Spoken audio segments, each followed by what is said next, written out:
All right, I think we'll get started. It's a little bit after 1, so hopefully everyone's here that was planning on being here. My name is Jake Nave. I work with the U.S. Department of Agriculture and Wildlife Services. We're contracted by the Michigan Department of Natural Resources to coordinate the nuisance geese program for the state. So I'm the guy that you've dealt with either on the phone, email, or attempted to fax me since my fax machine's down this year. But thank you all for coming out. Hopefully I'll keep this short for you. But I'll get started, and I don't have a clicker with me, so I'm going to have to go to my laptop periodically. All right, so the nuisance goose program for the state of Michigan, it basically comes down to that the state is attempting to balance the benefits of geese with the conflicts of geese for the state.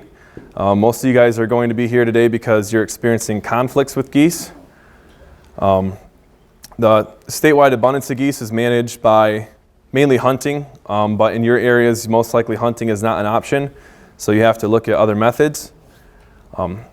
Hunting does not eliminate all site-specific conflicts, so there's still lakes out there that people can hunt on, but people are still going to deal with geese during the summer months. There are a number of lethal and non-lethal tactics to try to address geese. That includes harassment, hazing, barriers, making sites not desirable for geese to use. But those don't always work, so the state offers the nest destruction program and the roundup program. You're here for the nest destruction training today. And the DNR management strategies have to conform to federal laws, so actually each of your permits is pretty much a sub-permit of a federal Fish and Wildlife Service permit to the state. So all of you are sub-permittees basically to the state in the end, and they turn in the numbers to the Fish and Wildlife Service. And since 2010, our agency has been coordinating these events. Before it was the DNR. So pretty much for the most part, I'm going to be the person that you're going to deal with in the future, unless someone else takes my place. So talking geese, there is 11 subspecies in the state of Michigan, but there's mainly only 2 that we're concerned about, the Canada giant and the cackling geese. Cackling are smaller, but the giant is the main one that we're dealing with in the state.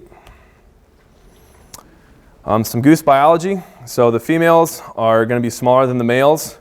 They are mature enough to breed at 2 to 3 years of age. So that being said, just because you see geese on your lake may not mean that all of them are breeding. This time of year you'll see pairs split off, but then the bigger flocks that you see are subadults. They're not able to breed yet. They are very site specific, so where the goose was born, it will most likely return.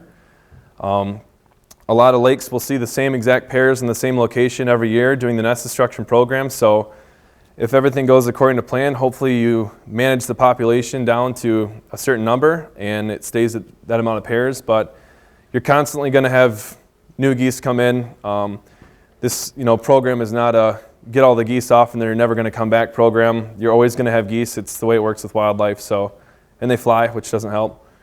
But anyway, so the longest recorded goose that was in the wild was 20 years old. They average about 12, so they live a long time. They're productive and very adaptive to urban environments. That being said, basically as humans, we've kind of given them an oasis. We make nice fertilized grass for them to eat, and we keep predators away because of our presence. So in the end, the geese thrive where we thrive. They're the primary herbivore of wetlands, so a lot of wetland ecology actually depends on geese just eating and defecating that transmits seeds, spreads them around, keeps aquatic vegetation growing in different places.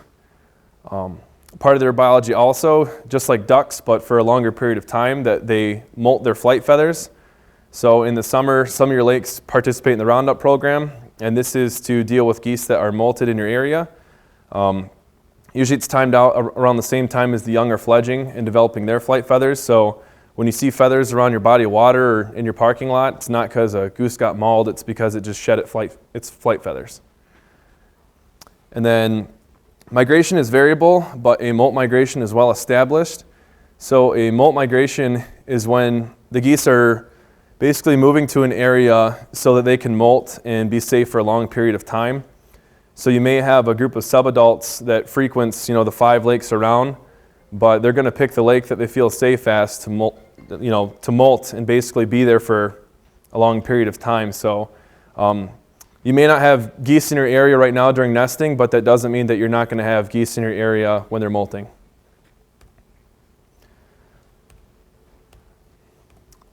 So first, the geese are going to establish territory. You may have seen around a month ago, geese started showing up again, pairing up, staking out and chasing off other pairs. Then they identify the site that they want to nest at. Once that's done, the female goose will lay eggs. It's usually once every day or two until they have a clutch of about 6 to 8 eggs. Then after that, they'll incubate for 4 weeks. So the goal of the nest destruction program is to time out when to remove the eggs so that they don't renest and that you are past a certain point in incubation.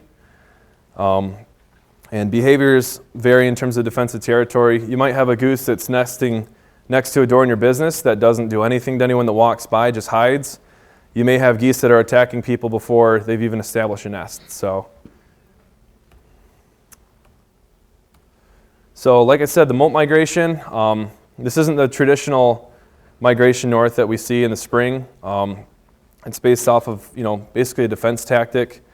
The birds are going to go where they're not going to be harmed and bothered, even though we're there.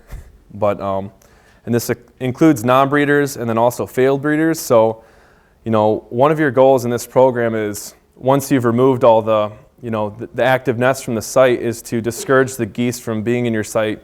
That way they basically will go somewhere else to molt. I can't say it's going to be a guarantee that it's going to happen. You could kick the geese off that are there and then other ones are just going to walk right over, but it's a good tactic to use and that we try to push forward that after you collect the eggs, destroy the nest and try to harass them off your property. So the flyways of geese in Michigan, the ones that we mainly deal with are the Mississippi Valley population and the Southern James Bay population. So we have 2 flyways going on through our state, lucky us. The history of the giant Canada goose in Michigan. So contrary to popular belief, they're actually thought to be extinct in 1918, if you can imagine that. And we actually pretty much shipped geese back into Michigan and to try to kickstart the population again. So we kind of did this to ourselves, but at the same time, we established something that we almost drove to extinction. The goal in the reintroduction was 175,000 to 225,000 birds, and we peaked that goal pretty quick in 2000. We're about over 100,000 birds over our goal. So some hunting strategies were introduced, and it started to manage the population a little bit, but today we're still well over our goal. The only point I'd like to make is that it's not that there's 300,000 birds in Michigan across the whole state. The majority of them are actually in southern Michigan, and most of them are in urban areas. So it's not that the geese are everywhere. If we could spread the geese across the state, you might not see 2 geese at every single pond that we have. So it's not necessarily a population issue. Is that it's a human conflict issue. We're giving them good habitat down here. So there's a chart of the population trend over the years. As you can see, we were successful in bringing them back, almost too successful. So what we deal with at this point is how much are we willing to accept the geese and how much are they too much of a problem for us. So we kind of have to balance those things. Not everyone in the room has the same viewpoint. I like looking at geese. I'm a goose hunter, but I also don't like goose crap all over my family's beaches. So you kind of have to just be able to take in different perspectives and realize there's going to be people at your business, at your lake, that like seeing the geese. They don't really see them as a problem, but there's also people that see them as a problem and have to deal with it every day. So the benefits of geese, the aesthetics and viewing, there's a lot of people that 40 years ago, bird watchers, it would have been a treat for them to see a goose in the state of Michigan, whereas now they're just kind of there and everyone sees them every single day. Hunting, they provide a huge economic benefit to our state and then states in the flyways. Through the Pittman-Robertson Act in Michigan, it's a percentage of all ammunition, license, equipment that's bought that actually goes back towards projects for wetlands and natural resources. So goose hunting in the state provides also for restoring areas and keeping a lot of areas what they were years ago. Like I talked about them being the primary avian herbivore for wetlands, so they provide that benefit. Not a lot of people think they're good eating, but I enjoy eating geese, but you don't have to try them if you don't want to. So negatives, what everyone's here for. They cause a lot of damage to agriculture and then also horticulture. So there's a lot of farmers out there that deal with agricultural damage, crop damage if they have a pond in the middle of a field. Geese love nipping off new soybeans. Safety at airports. The plane that went down in the Hudson River in New York hit a flock of geese. So you're talking that it's a big bird, and they say that when a goose hits an airplane, it's like it hitting an elephant in the air based off of speed. So it's a huge concern. Aggressive geese, there's a lot of calls that we and the contractors get every year of geese attacking people. A lot of times this is how people get on with the nest destruction program to try to keep them at bay. And then main reason you guys are here is a lot of the urban issues, the droppings on lawns, beaches, etc. They're not good to look at. Your dogs are going to roll around in them. Kids are going to step on them. It's just not good. They can destroy your lawn and garden, what you've been working so hard for, and they cause a lot of noise. But back to the bottom line is that problematic geese are not a result of distribution, and they're a result of distribution and timing issues, not overpopulation. If they were spread out across the whole landscape, we wouldn't be having the problems that we have to the extent. So non-lethal techniques to deal with geese. The least popular one is increasing tolerance, so just being okay that they're geese and they're there and we're there. No one usually likes practicing that one. No feeding ordinances is huge. If your business has employees that are feeding the geese, I would get them to stop immediately. Also, feeding geese, white bread can be horrible for them biologically. You can give them something called angel wing, where they're unable to fly, and you're putting the goose at risk during the winter to die of starvation and be stuck. Exclusion, fencing and things like that, not very desirable, but it's an option. I know a lot of people put up snow fence along their beaches during the summer season, but it's just kind of an eyesore. But it is an option. And habitat modification, it's encouraged that you let grasses and plants grow up around your water areas, but a lot of sites, golf courses, condos, it's just not an option for you, but it is an option that's recommended. And then harassment. There's a number of ways to try to harass them. Geese are pretty wise to them. If you're using coyote decoys, you pretty much have to move it every day, and they still may catch on to it. But yeah, I've heard of people using automatic sprinklers, things like that. But basically, whatever you're doing, you need to keep shifting how you're doing it. Through the contractors that are in the state of Michigan, there's a lot of them that offer dog harassment services and things like that. Having a trained dog, then having your dog attack a goose and you have, to deal with that, I would recommend going with the professionals. And so the management options, preferred option for the state is hunting. It's the most proven method of managing wildlife. And in the end, like I said, the hunters are actually still paying forward for a lot of the projects in the state. So it's kind of a circle that keeps going. Non-lethal, the harassment that we just talked about, habitat management, and then while you're here, the egg and nest destruction program, and then roundup and translocation is another option, and we'll talk about that in a second. So the applications are mailed out to the sites. So I have a database that I run. It has all the up-to-date contact information for your site. So that being said, if your contact info changes or someone else that wears a bigger hat needs to get that application, make sure I know that so I can update it. Beginning of February is usually when the nest destruction apps will go out, so if you don't see one, get a hold of me.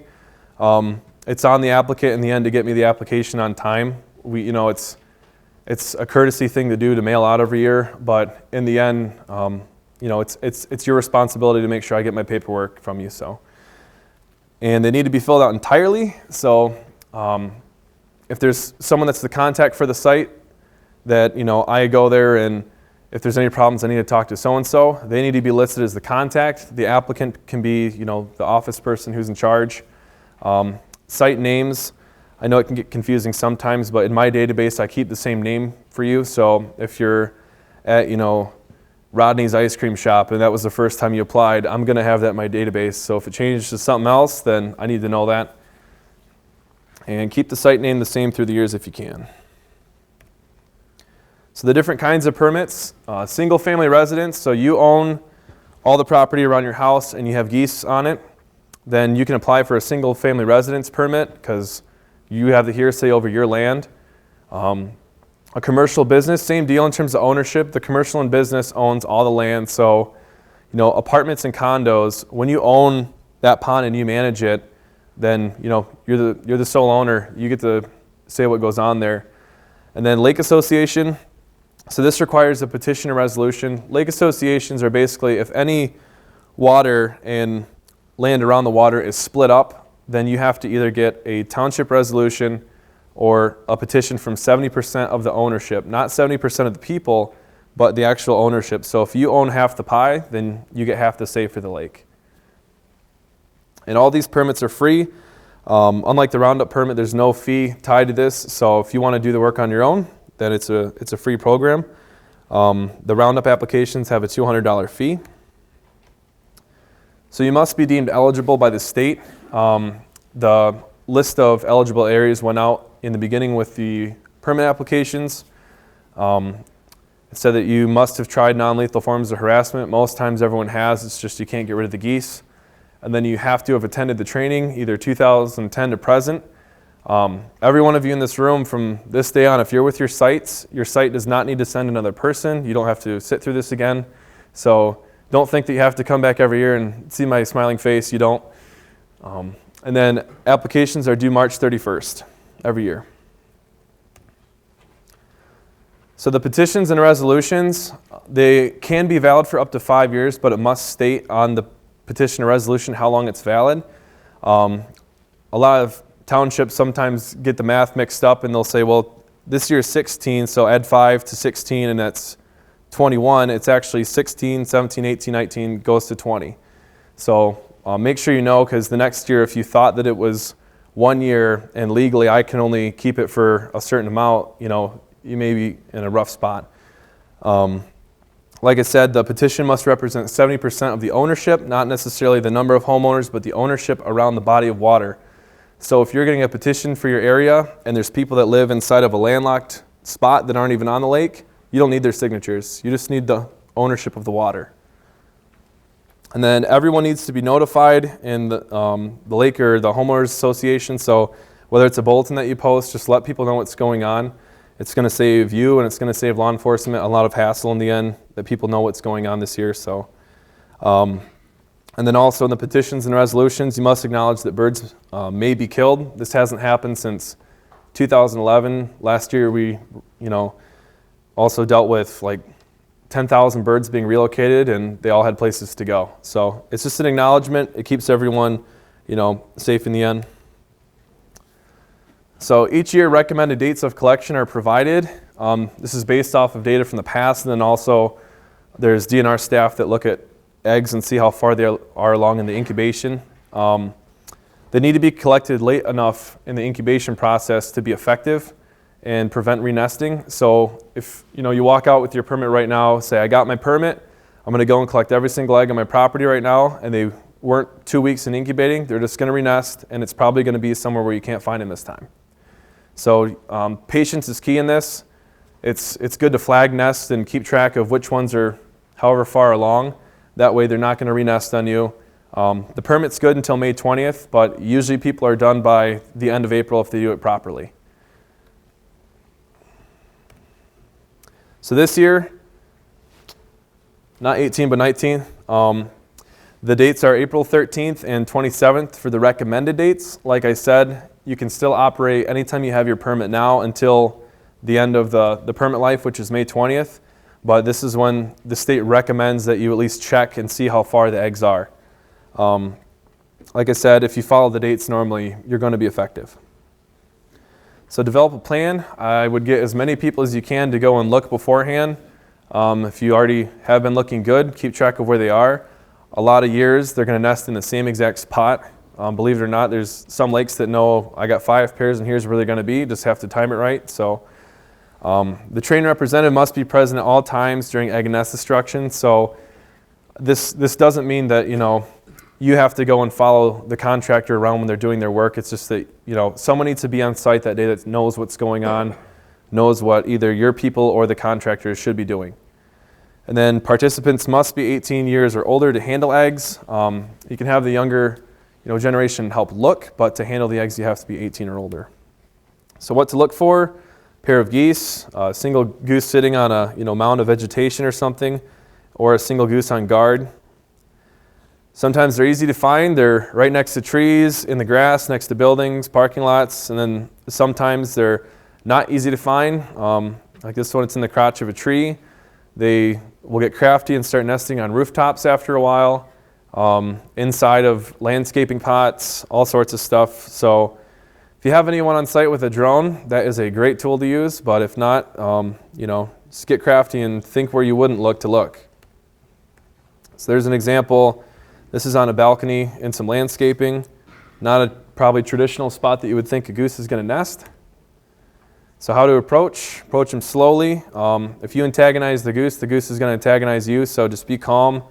Use 2 people. It's better that way to draw the attention while the other person can quickly collect the eggs or check the eggs. Bring tools with you, umbrellas, kayak paddles, something to give you distance. That being said, the geese can be aggressive, so don't think that they're not going to attack you. They might. Just be ready for it. So their defense mechanisms. They have little bills. They got wings that'll hit you. They have little, spurs under their feet. And a lot of time people say that, the animal's more afraid of you than you are of them. But you may find that you're more afraid of the goose than it is of you. So, so some helpful hints. When you're looking, just because you see what looks like an empty nest doesn't mean that it's empty. They'll pull down off themselves and cover their eggs with it to help insulate them. So this is an example. They cover their eggs up. You may have thought that it was empty, but you don't want to miss out on a nest just because you can't see the eggs off the bat.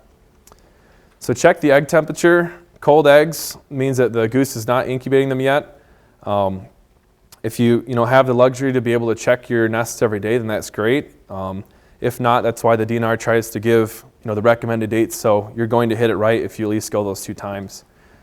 Only collect warm eggs. So once she's laid all the eggs and it's incubating, 4 weeks long to incubate them. So usually you want to pull them after about 2 weeks. So if it's not ready, flag the nest, put a GPS coordinate out, drawn on a map. Just make sure you knew where it was at. And I would recommend placing them in a bag and writing the information on the bag. That way when you're filling out your report sheet, you'll have all the information you need. You won't forget. So keep the eggs cold after you have them. Freeze them if possible. That's the easiest way. Just stick them in the freezer, and then throw them out on garbage day. It's against federal and state laws to possess them and to consume them, so do not do that. And they're not good. They're not going to be good, especially after they've been incubating and there's an embryo in there. So yeah, just get rid of them in your next trash day and just freeze them. So concerns at the nest, things that you do not want to handle or go for. Pipped eggs. Pipped eggs is when the gosling's already hatching. Once there's one egg in the nest that's pipped or has a hole in it, you cannot touch that nest. You're just going to have to deal with that brood being there. Swan eggs. I guarantee you're going to know if you're at a swan nest because they're highly aggressive. And you're probably going to see that the nest is a lot bigger and you have a swan attacking you the whole time. And then duck eggs are a lot smaller, but if you know what you're looking for, you can find duck nests, but they're a little harder to find. And I have some pictures too. So that's an example of pipped eggs. There's already one gosling out. You can see the egg in the back has a hole through it. Like I said, once one of them's pipped, do not touch them. Swan eggs are bigger. They kind of have almost like a green coating to them. My agency is, I believe, one of the only ones in the state that is permitted to deal with them. So if you guys have a problem with swans, it's a free program for you, but we're going to be the ones that you deal with for egg and nest and for lethal removal. So that being said, if you guys have that issue at your lake and you need to address it, shoot me an email or feel free to talk to me after this. And then duck eggs, they're usually smaller. Sometimes goose eggs can be more orb shaped than oval shaped, but most times I think that the duck eggs are a little more rounder than the goose eggs are in terms of being like a golf ball.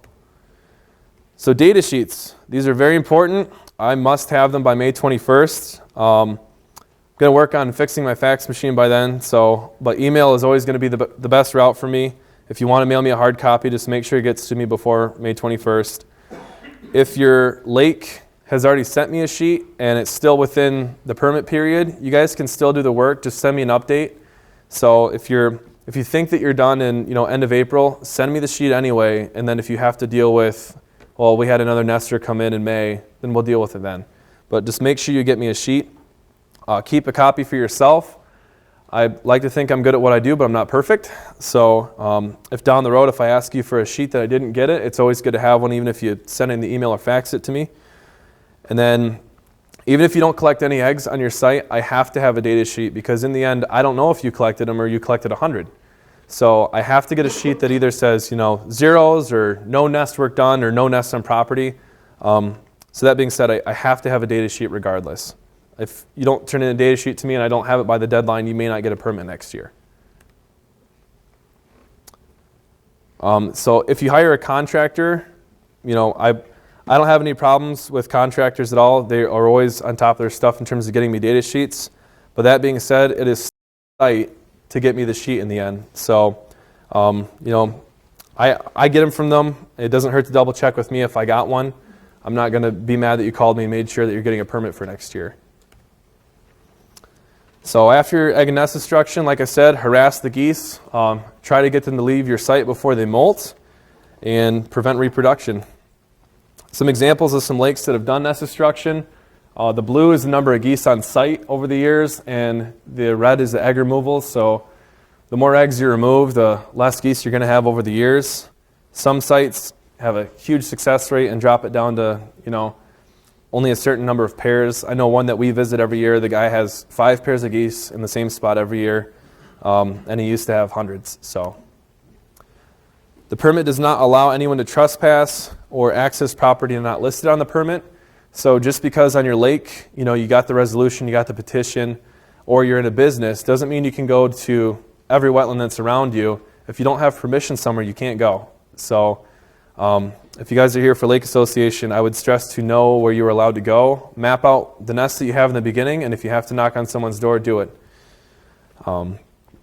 And like I said, even if your site has a permit, each landowner must give you access to their land. So last reminders again, turn in the data sheet regardless of the outcome. The permit expires on May 20th, but I need the data sheets by May 21st. And the dates of collection may change slightly each year. Sometimes they're always on the 2nd and 4th weekend of April, but it may change based off the weather we have or what the biologists find. Roundup, it's the same 3 types of permits as nest destruction. The fees are $100 for single residents, or for business and lake association, it's $200. Same as with nest destruction. Lake associations need a petition or resolution. Contractors are pretty much exclusively used for Roundup. This is not something that you're going to be able to do on your own. You're going to have to hire a contractor. And if you're eligible for nest destruction, you have to do nest destruction first. So go through the whole process, get me the data sheet before you can participate in Roundup. If you send me a Roundup application, I hold it until I have your nest destruction report. And the app is due the same day that the data sheets are due for nest destruction, on May 21st. So Roundup, birds are relocated within the state. They're taken to game areas, different wildlife areas. So a lot of people say that all the birds are just going getting killed. Like I said, since 2011, all the birds have had somewhere to go, and we didn't even have to use all the sites last year. So we can handle more, but a lot of birds get moved across the state. The flight feathers are going to come back, so just because you got rid of the geese at one point doesn't mean you're not going to see geese the rest of the boating season and summer months. It's essentially buying you time, and to some people it's worth it, to some it's not, but it's an option. And applications for Roundup are not mailed out. You have to either get one through me or a contractor. And that being said, just like the nest destruction apps, I only am going to be able to accept this year's copy. So if you got one from me last year and you saved the PDF and you fill it out, I'm going to email you back and say, I need 2019's copy. And that being said, is there any questions? What locations are the geese taken to? There's a lot of different waterfowl management units in the state. I can't give out the whole list for some reasons, but In the state of Michigan? yeah, I mean it's across the whole state, but we have to move them a certain distance away from the site that they were rounded up at. So, Jake, when would we expect to receive the permits? so if on the sign-in sheet, if there's not an X next to your name, I mailed them out earlier this week, so they should be there within the week. If you're concerned, shoot me an email. If you guys have the email, it's the mi.goose.permits that was on the applications, and I can send you your scan. But the hard copies went out this week. Unless there's an X next to your name, then I have a permit for you here to pick up, and we'll pass them out after this. I'm sorry, did you say if there's an X next to our name, you have a permit here? Yes. Yep. Just out of curiosity, you say they have to be collected versus smashed. Yeah, so you're not to smash them, and one main thing is if you go and destroy the nest, you're going to encourage them to re-nest, and also it's just it's a little less ethical to smash the eggs and leave them out than just to collect them and dispose them in the garbage.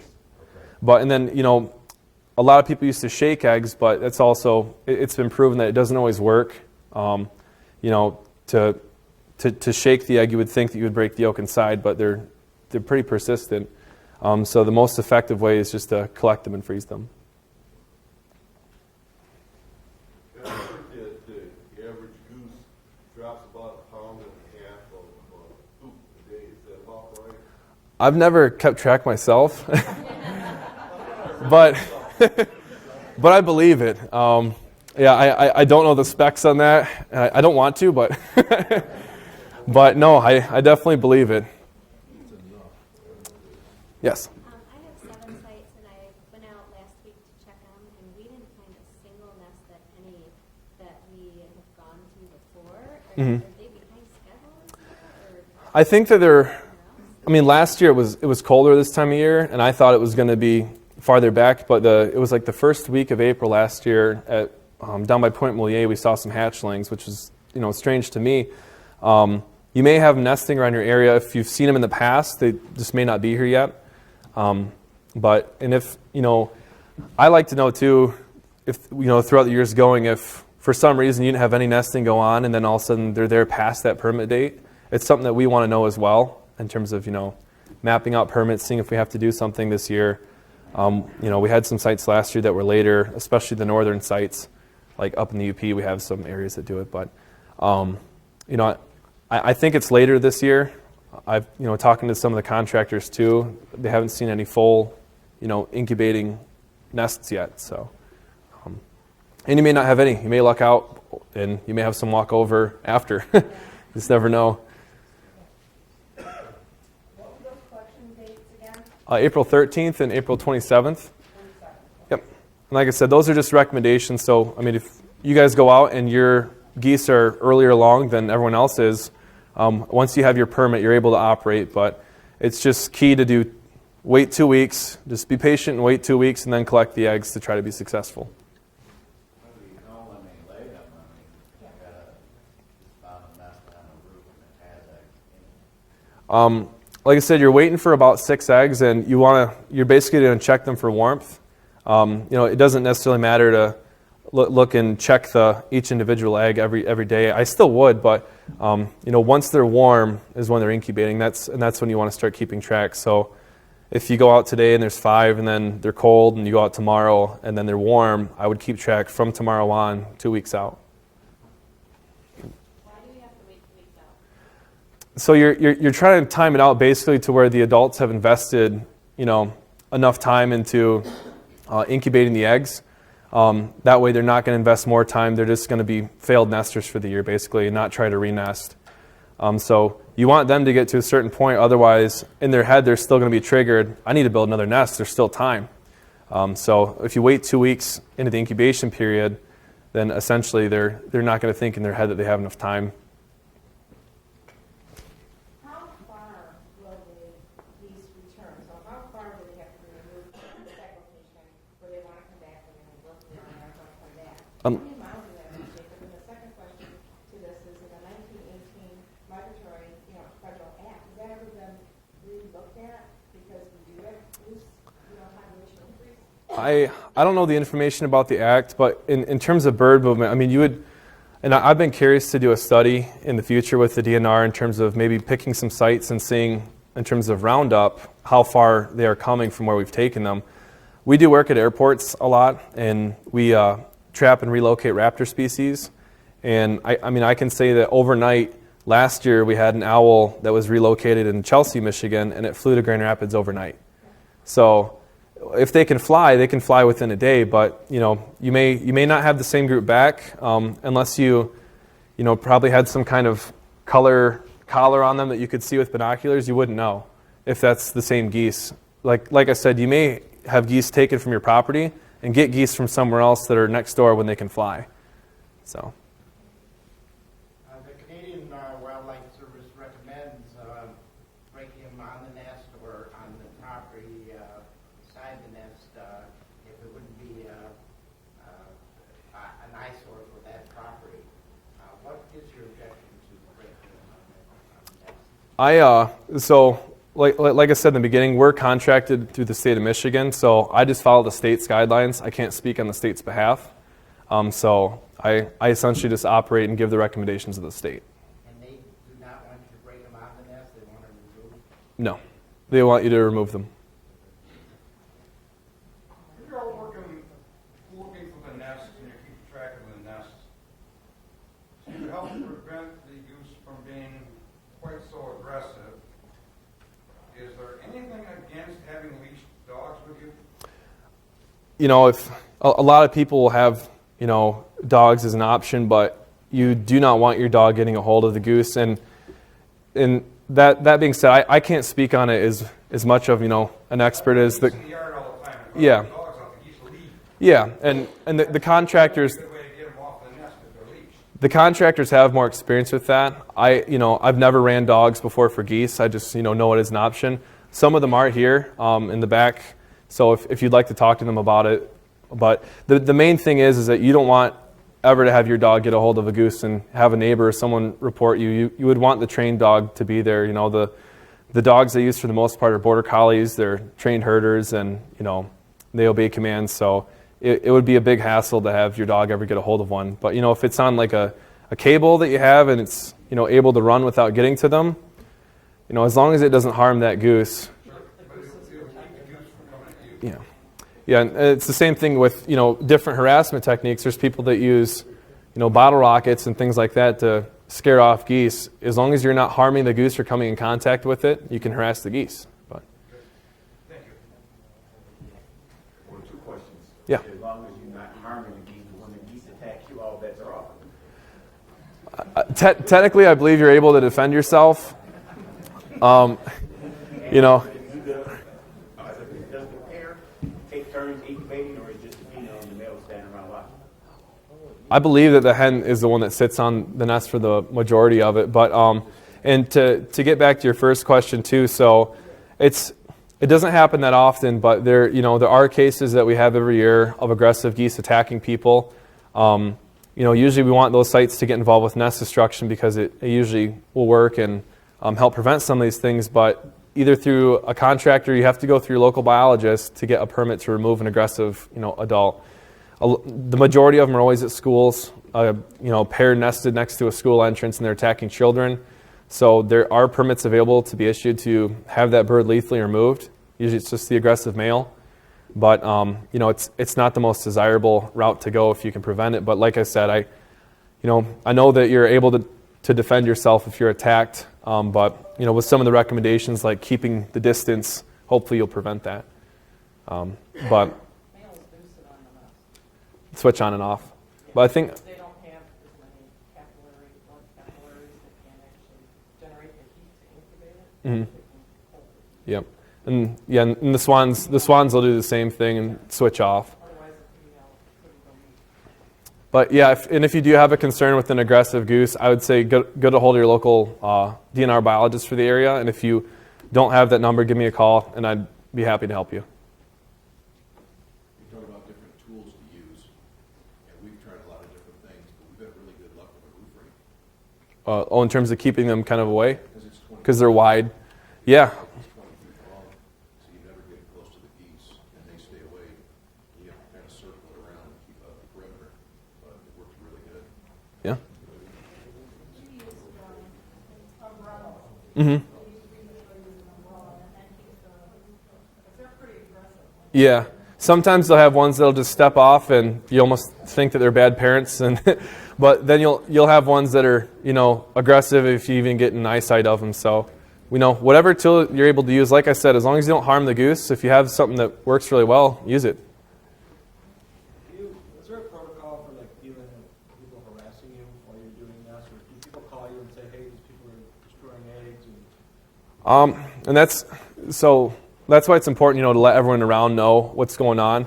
A lot of time in businesses, the problem is that the higher ups made the decision, and there's people working that will say, I love the geese, but in the end, it's the business's land. So it's important to let people know. We've had some cases with law enforcement getting involved because people are harassing someone that has a permit, they've done everything right, and they've made threats. If you ever, feel threatened, I'd get a hold of law enforcement. They know all the sites that have permits. I send them a list, so they should know that your site has a permit, and know that legally you're right. But yeah, if you ever have any concerns about being threatened, I'd get a hold of law enforcement and myself as well. As far as the data sheet, are those to be sent to you on a weekly or monthly basis? Just once you're done conducting the work, like I said, a lot of sites are usually done by the end of the month of April, and they'll send me a sheet. But if you have a group come back and you need to make an update to me, that's fine. But the sooner I get them, the better, especially if you have an app for Roundup. But yeah, once you think that you're all done with the nest destruction, I just send it my way. Will those be mailed out to us with the permit? Yes. Yep. And then if you're picking up a permit today, I should have a copy for you unless I tell you otherwise, and I'll email you one. You said something about only taking the warm eggs, but if an egg's cold, isn't it dead? Are you leaving it there to kind of fool the parents into thinking it's...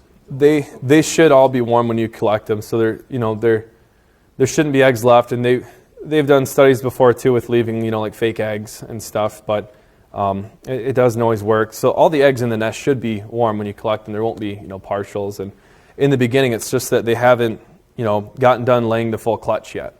So you might have 3 that are cold, but it's just because she hasn't laid them all and she's not sitting yet. So even though they're cold, they're still alive? Yes. Oh. Yeah. How can I get a hold of the presentation? Well, we don't offer the presentation because currently the state requires people to attend the training.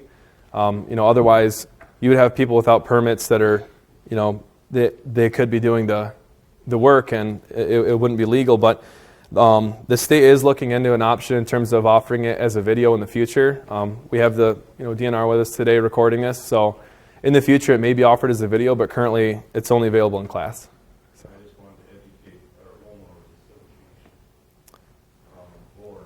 And I do have it's an information circular, and it outlines the whole program that I can send your way if you'd like one. Okay. So if you get with me after. Yep. Stuff online that explain these basics. Yeah, and the circular is updated every year too. So, any more questions? You say we need 2 people to gather the eggs, the other person helping you have to have a permit also. Just one person has to be trained in overseeing the other people. So as long as your site has a permit, if they're from your site, then you're good. And sometimes too, we have some marinas that will apply, and you'll have 4 marinas right next door to each other. If there's one person it's trained there, and they move, like I'm working here right now, I'm trained, and I move to a marina next door, then you're already trained. Just make sure you indicate that on your application when you submit it to me.